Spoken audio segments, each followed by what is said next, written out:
It is exactly 9 p.m. East African time, the 29th day of December 2023, exactly 2 days to the new year 2024. I trust you keeping well. My name is John Matava. Welcome to the bulletin tonight. Our sign language interpreter is Josephine Oko. We have a lot for you tonight, but of course, stay with us. We'll be coming up with the top stories.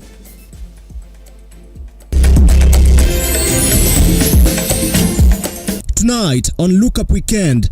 Currently, Kenyans feel the country is headed at a wrong direction at 61%. President William RUTO and D's deputy Rigathi Gachagua scored D and E respectively in a report by Infotrack survey as Kenyans decry cost of living. Inflation rate in the country has reduced by 2.5% in the past year, data by Kenya National Bureau of Statistics reveals. And on our special feature tonight, we assess the performance of President William Ruto's cabinet over 1 year in office.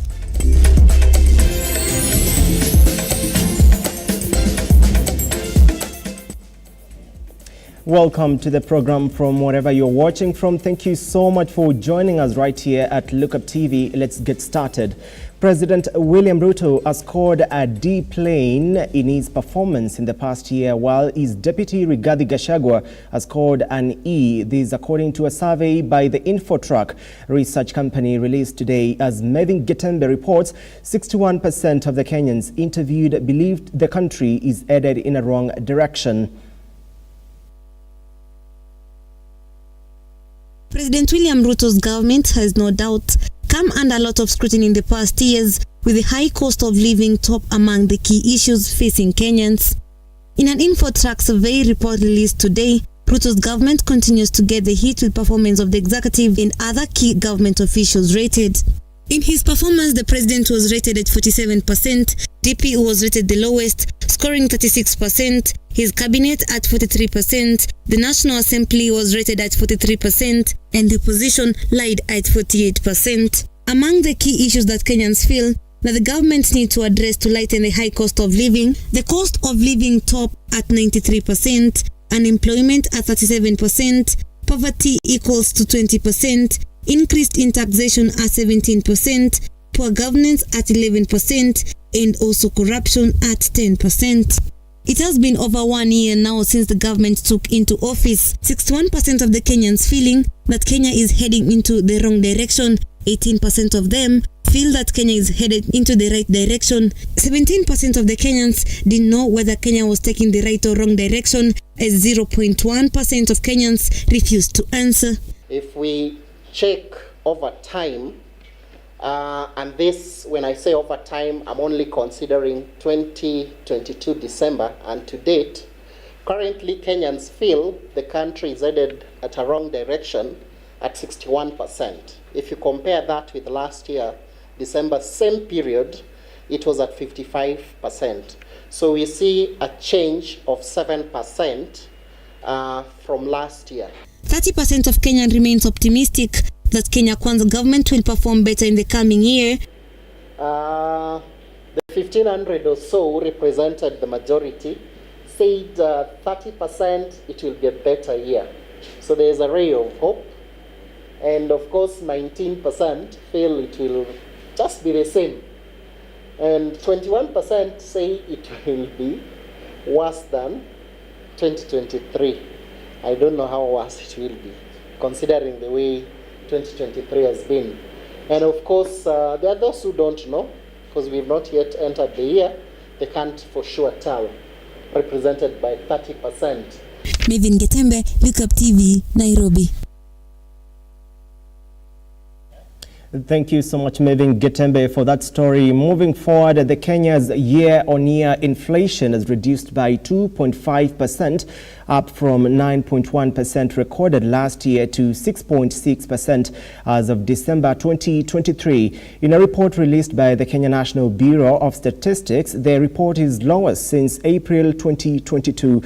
Our reporter Stanley Lugaria with the details.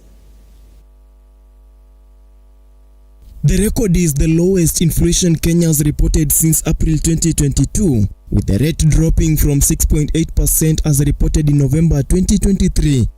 According to KNBS, the inflation rate dropped despite an increase in price of commodities including fuel, food, housing and transport, with prices of other commodities like wheat and maize flour having their prices decreased compared to last year. Gharama ya maisha inachangiwa na vitu vitatu. Ya kwanza ni gharama ya chakula. Right? Na nikisema uchumi iko na uchumi ya tumbo. Nataka nikuulize na Wakenya wenzangu, tumefanya lolote kupunguza gharama ya chakula? Yes, we have done major steps. The price of food items is today lower than it was a year ago. It is a fact.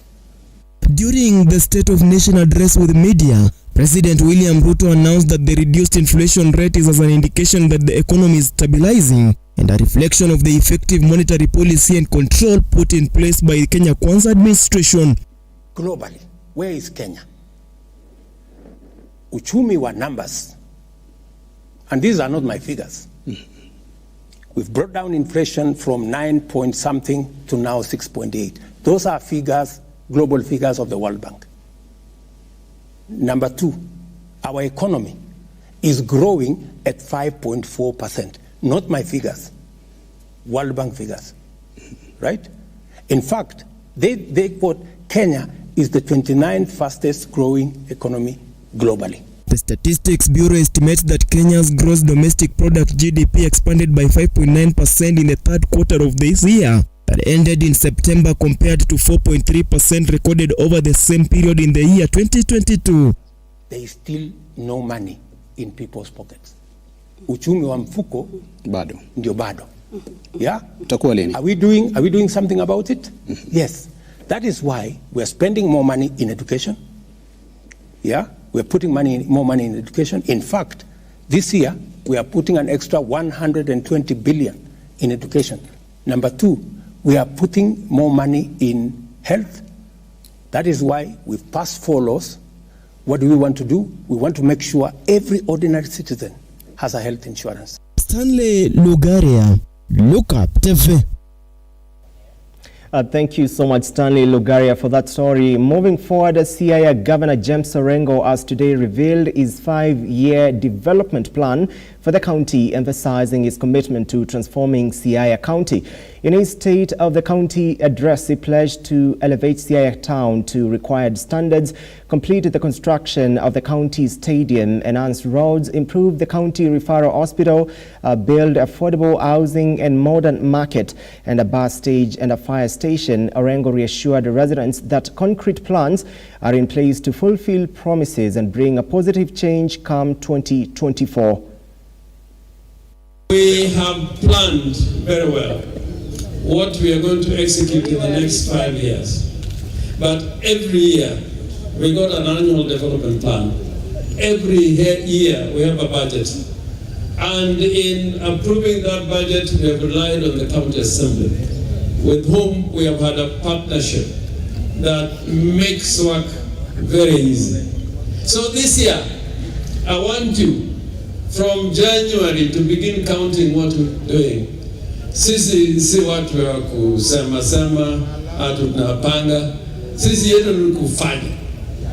And I can tell you, now that we are in a Lego, because I'll address other issues when I go to Bondo, when I go to Game, when I go to Rarieda, Uganda, and so on and so forth. In Siaya, we want Siaya's face to change. This is the capital city of Raila Amolo Odinga, Siaya.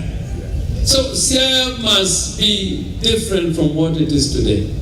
So our commitment in developing this our capital city, Siaya, is crucial. So that next time, instead of people going for meetings in Naivasha, in Kisumu, Mombasa, we want those meetings also to come here in Siaya. Kitengela town residents have raised concern over uncollected piled-up garbage that has left a heavy stench in the region and kept away customers from the market. Traders now want the county government to step up and ensure the work in safe environment. Ukiangalia nyuma yangu kuna takataka ambayo inaonekana pale. Takataka kubwa. This is the situation in Kitengela Market, Kajiado County and its environs. Garbage that piled up for a while.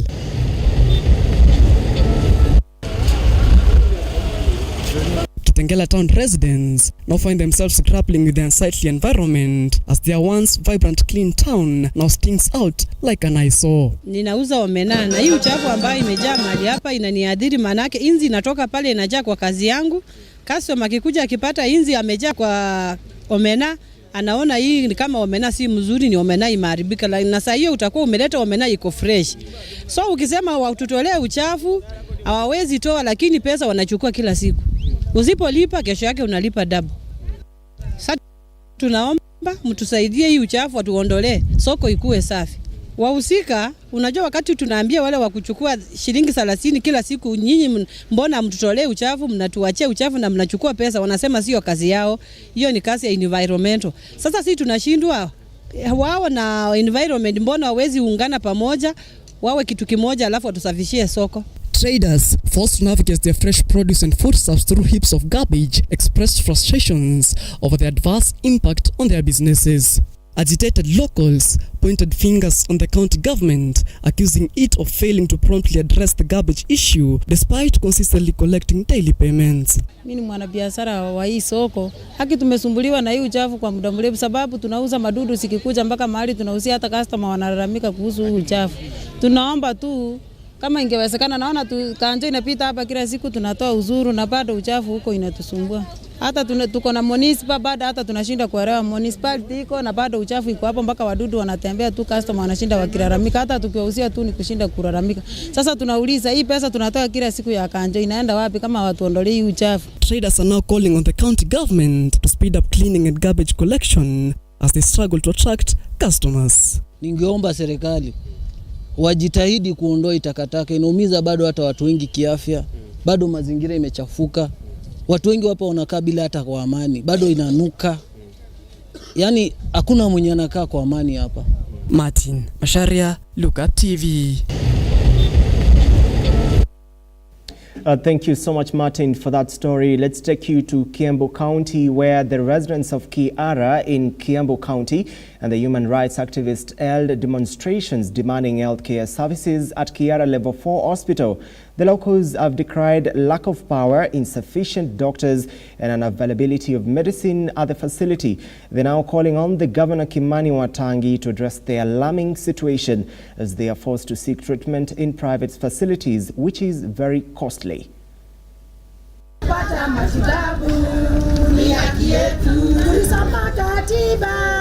Mambo ya madaktari tuongezewe. This is a Level 4 hospital.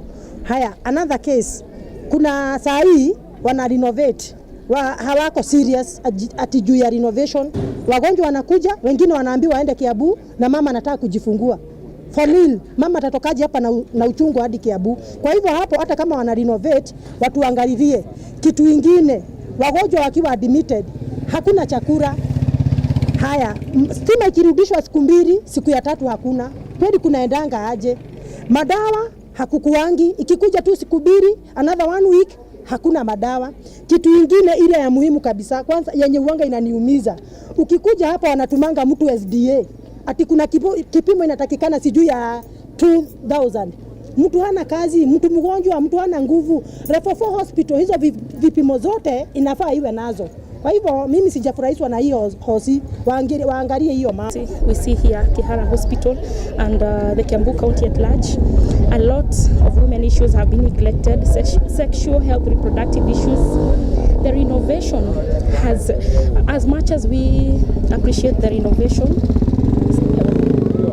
there should have been prior arrangements to make sure that emergency services that are supposed to be offered to women should have been taken care of. It is not the case as we speak. Women are chased away. Women are told to go to Kiambu, Karuri, What about the ectopic pregnancy which cannot wait to get to Karori? What about ectopic pregnancies or fibroids that cannot wait to get to Kiambu? So we feel that the emergency rights, health rights services of women are not being taken care of. Nilikuja hapa nikileta mgonjwa wangu, akaambiwa hakuna kitu ya kwanza, hakuna stima. Kitu kingine hata ukipewa mandawa unaambiwa ununue. Huku hakuna mandawa, hakuna ile kitu unaweza endumiwa. Kitu kingine hata ukienda kulipa kandi unaitiswa pesa cash. Na hiyo pesa unaambiwa iwe extra sababu hawana stima. Haitolewi vile huwa inatolewa kwa nini? Kwa vile wanatoanga na kompyuta. Sasa unalipa cash, unaambiwa hiyo ndio iko.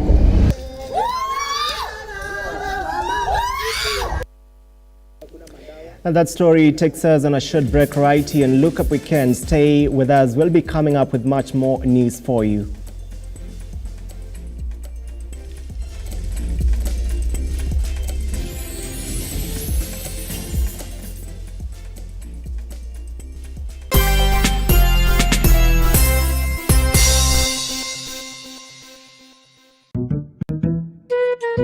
What about mambo fantastic if not scholastic? Chota kuchota na Hetia Supermarket imerudi. Ukifanya tu shopping ya shilingi 1,000, wewe unaingia kwa promotion ya chota kuchota na Hetia Supermarket. Watu wanaendelea kushinda ndani ya Hetia Supermarket.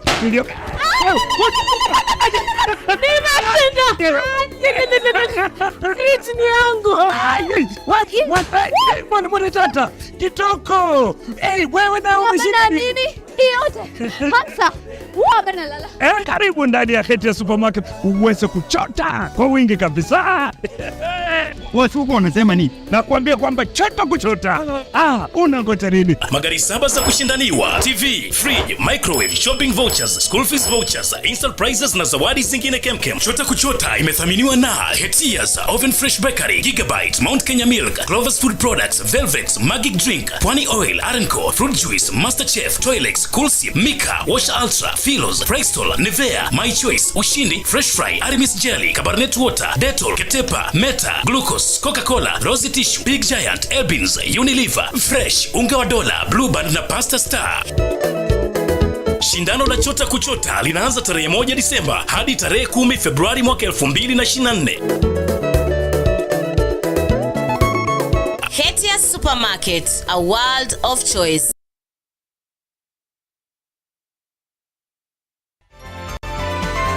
Infinity Industrial Park is one of the largest private industrial parks located along Eastern Bypass, Nairobi, which provides modern infrastructure for smooth operations for industries and business enterprises. Infinity Industrial Park offers world-class amenities and facilities with wide roads, a police station, a power substation, fire station, public transport stage, hospital, and shopping mall. In addition, Infinity Industrial Park also offers CCTV cameras, 24-hour private armed security patrol, sewer, water, fiber optic cable, and 3-phase power connection, added to public utility, canteen, and dining areas. Sail on the golden opportunity to invest in Infinity Industrial Park fully serviced warehouses at a special price of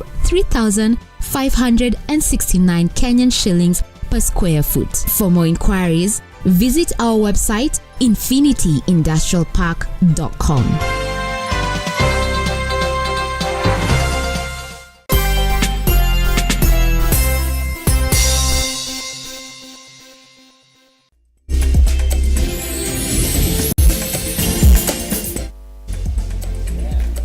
Welcome back. You're watching Look Up Weekend. My name is John Matava. Our sign language interpreter on the other side is Josephine Oko.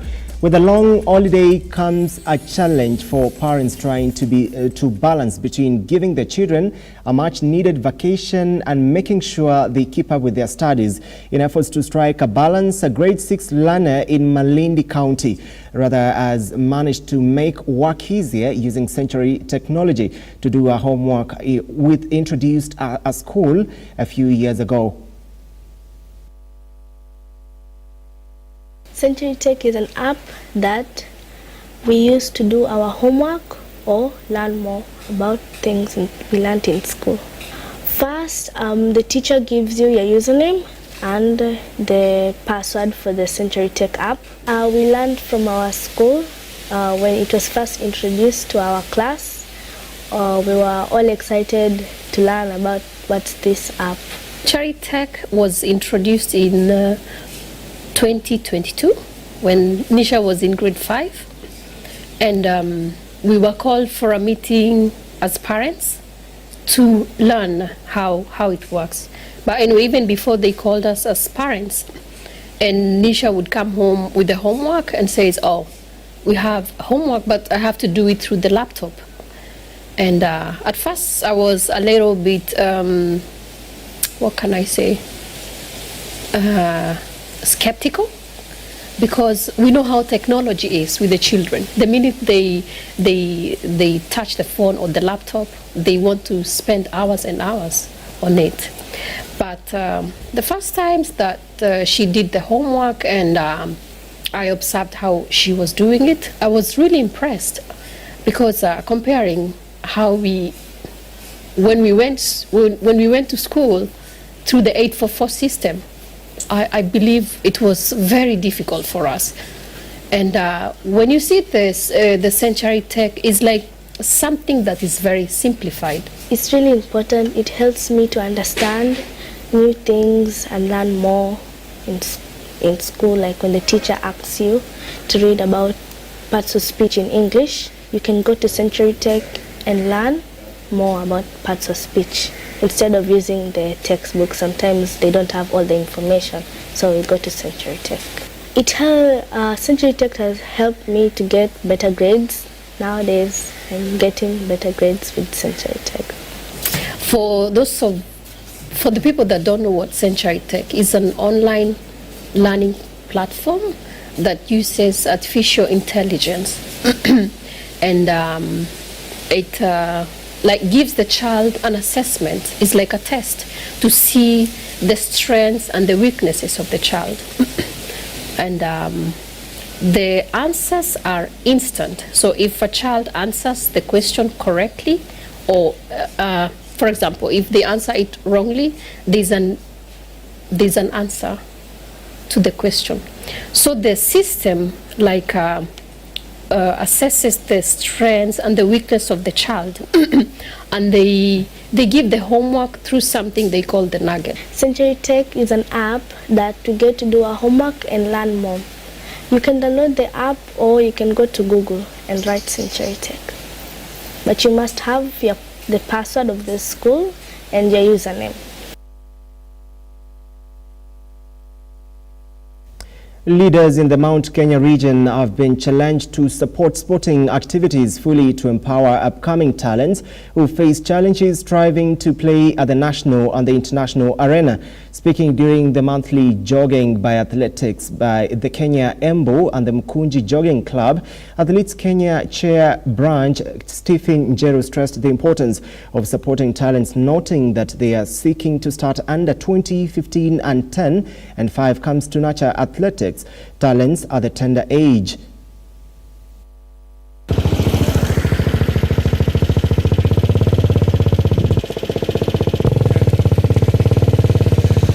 Niko na mswada nitapeleka bunge pia hii training yetu as a Kenyan team ya bunge tuweze kuwa consistent na maneno ya training, na ningetaka kusema pale wale wenzetu wamekuwa wakitukalia ni kwamba wamekuwa wakitrain all year round, lakini in Kenya bunge hatuna ile competition internal.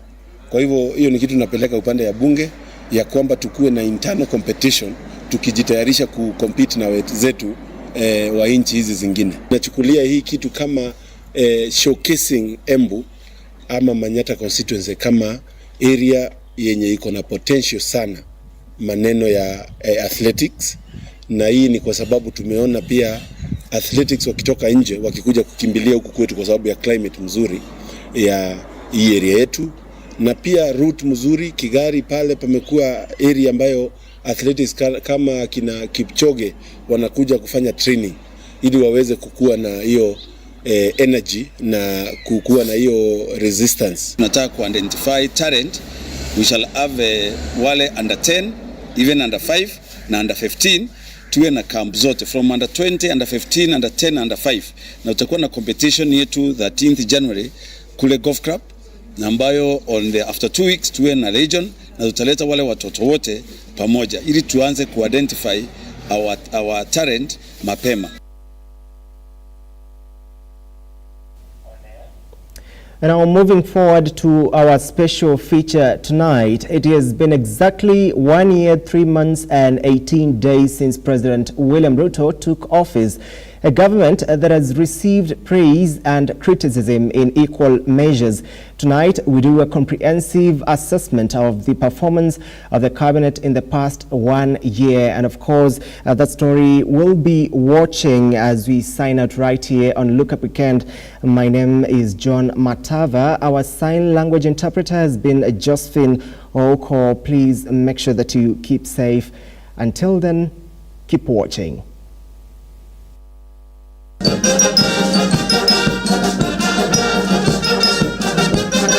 It is 1 year down the line since the Kenya Kwanza government took oath of office from its predecessors.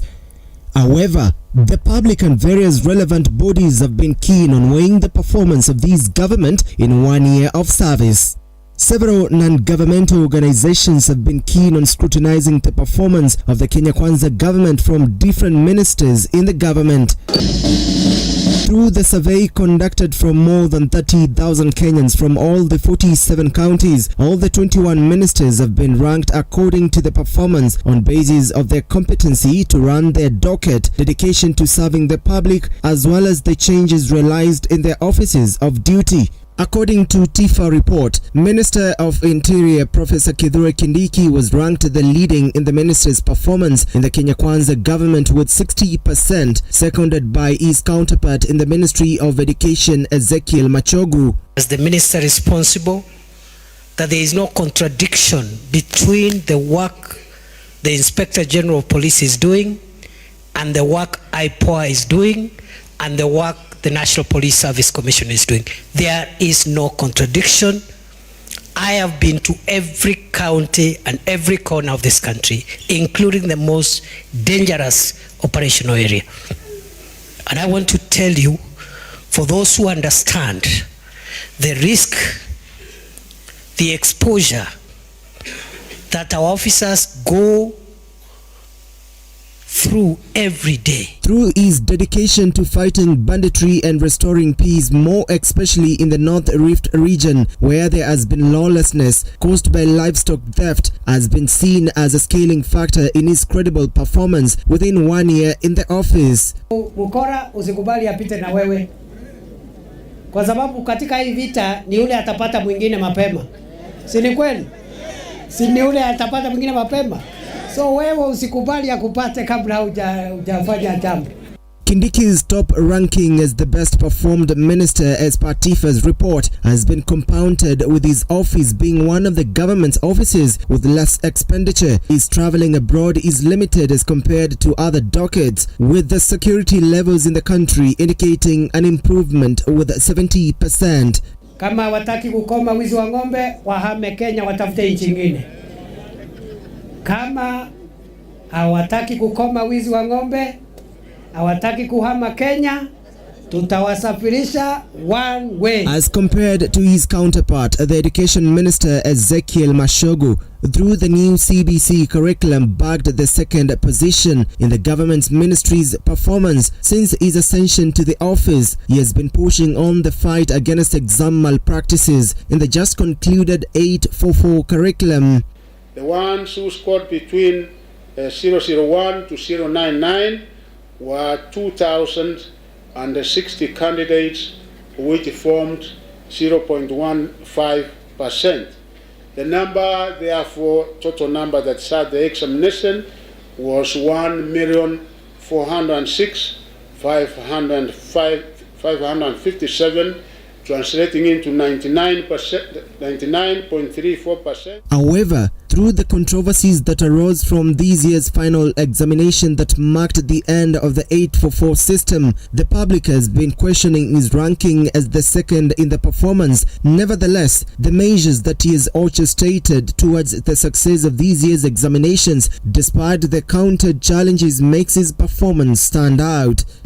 Today, the young people are struggling with the value of Mr. Ezekiel Machogu's grades. In view of the fact in our possession, we have today taken an unprecedented step and written to key education stakeholders for a partnership to secure and defend the integrity of the Kenyan exams and the certification that accrues from it. In the wake of fighting the menace of understaffing in the public schools, more than 20,000 teachers have been employed within the first year in office, reducing the cases of teachers downing their tools. It is through the government declaring to invest in the education sector, dedicating more than 60 billion Kenyan shillings. Nipatia shujaa anaitwa Ezekiel Machogu huyu. Nimefanya kazi na yeye. Leo mambo ya CBC tumeitatua kikamilifu. Leo Kenya tumeajiri walimu 56,000 wapya in the last 1 year. However, with the high cost of living, Kenyans have been lamenting of high inflation, faulting the Ministry of Energy due to failure of lowering the fuel prices. According to Tifa, Davis Chirchir, heading this ministry, was ranked to have dismally performed in 1 year in the Kenya Kwanza government with 40%. We've made as a team today. I went to the National Control Center and I was there with the whole team, including the chair lady, the PS, and all the senior managers, as they restored the network the whole night. And even as we speak this morning, we are finalizing the restoration.